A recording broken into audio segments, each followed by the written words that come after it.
contenido en la Constitución de la República del Ecuador, relacionado con los gobiernos municipales del país, la mayoría de los cuales disponen de escasos recursos económicos frente a las necesidades crecientes de la población asentada en su territorio. Al decir de Karl Loewenstein, cada constitución es un organismo vivo, siempre en movimiento como la vida misma, y está sometido a la dinámica de la realidad que jamás puede ser capturada a través de fórmulas fijas. Una constitución no es jamás idéntica consigo misma. Si se quiere garantizar la capacidad concurrentes o adicionales que les han sido atribuidas por la Constitución o por la ley. Una interpretación restrictiva del actual texto constitucional ya llevaría a esa conclusión si se tiene en cuenta que el artículo 226 limita la actuación de los poderes públicos al ejercicio exclusivo de las competencias y funciones que les han sido atribuidas. Además del pronunciamiento popular en un determinado territorio local, no podría afectar asuntos de orden nacional. De otro modo, sería aceptar que unos ciudadanos de una jurisdicción puedan imponer sus decisiones frente a la voluntad no expresada por otros ciudadanos domiciliados en otros lugares del territorio nacional. Consultar sobre tributos y la organización político-administrativa ya está impedido y es coherente que con la iniciativa privativa del señor Presidente de la República, de la máxima autoridad administrativa del GAD en caso de tributos. Sin embargo, si un GAD lograse convocar a consulta popular en su localidad sobre asuntos que no sean de su competencia, como si está o no de acuerdo con la explotación de un yacimiento petrolero o minero, por ejemplo, implicaría un deber moral, mas no vinculante para las instituciones competentes en la materia,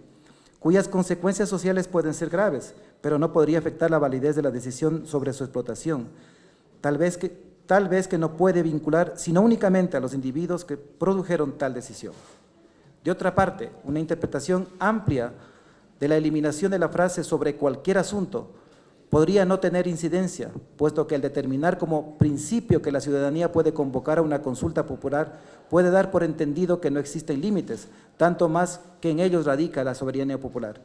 Si el legislador ordinario estableciere límites en los ámbitos sobre los cuales la ciudadanía pueda o no solicitar la convocatoria a consulta popular, podría contradecir el principio y el derecho de la democracia directa, en cuya virtud correspondería a la Corte Constitucional determinar su validez. Por estas razones jurídicas que dejo expresada, y en lo fundamental, si los gobiernos autónomos descentralizados les están atribuidas un catálogo de competencias exclusivas, concurrentes y adicionales, es coherente que la capacidad para solicitar una consulta popular no puede exceder esos límites. Por así preverlo el artículo 226 de la Constitución, en cuya virtud la Asociación de Municipalidades Ecuatorianas expresa su coincidencia con el proyecto de enmienda en esta materia, toda vez que lo hace es aclarar su alcance, sin modificar su contenido esencial. Los artículos 12 y 13 del proyecto de enmienda. Los dos artículos guardan concordancia entre sí, cuya virtud es necesario analizarlas en forma conjunta. Propone incluir al final del numeral 6 del artículo 261 la frase «en consecuencia planificar, construir y mantener la infraestructura física y los equipamientos correspondientes». Esto es que se le atribuye al gobierno central la competencia de edificar y equipar la infraestructura para educación y salud, lo que se complementa al artículo 13 que sustituye el numeral 7 del artículo 264 por el siguiente texto. 7. Planificar, construir y mantener la infraestructura física y los equipamientos de los espacios públicos destinados al desarrollo social, cultural y deportivo de acuerdo con la ley.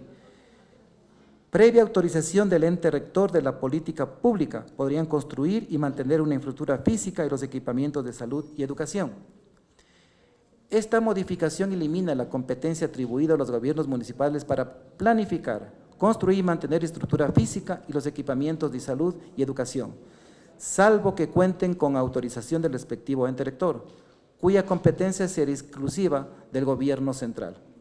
Antes de la vigente constitucional, generalmente fueron los gobiernos municipales, provinciales y órganos regionales y nacionales los encargados de construir y mantener locales escolares, así como los puestos o subcentros de salud. Además, existen experiencias comparativas con otros países a los que corresponden a los gobiernos municipales, inclusive la prestación de estos servicios en determinados niveles, a lo cual se suma el concepto de gobierno descentralizado. todo lo cual motivó que esa competencia con los respectivos recursos económicos sea atribuida a los gobiernos municipales. Basado en la filosofía de cooperación, la parte final del artículo 226 de la Constitución de la República prevé en forma imperativa el deber de coordinar acciones en procura del buen vivir. Supone en consecuencia que el órgano rector le corresponde definir las políticas y prestar los servicios de salud y educación, dejando a los gobiernos municipales la responsabilidad sobre la infraestructura y equipamiento. Esta definición constitucional, sin embargo, de su finalidad inicial, encara un problema de eficacia competencial, puesto que si el órgano rector considera necesario un determinado tipo de infraestructura y equipamiento para responder a las exigencias del proceso formativo y de sanación definido mediante políticas públicas, mientras el órgano de planificación y ejecución considera unas condiciones diferentes y no dispone de los recursos económicos y tecnológicos apropiados,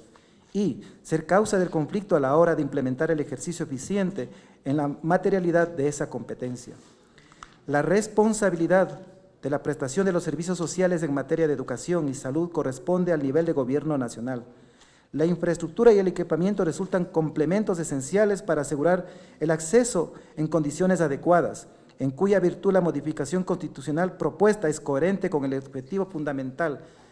de garantizar a las ciudadanas y ciudadanos el acceso gratuito a la educación y salud en términos de calidad y calidez. En el caso de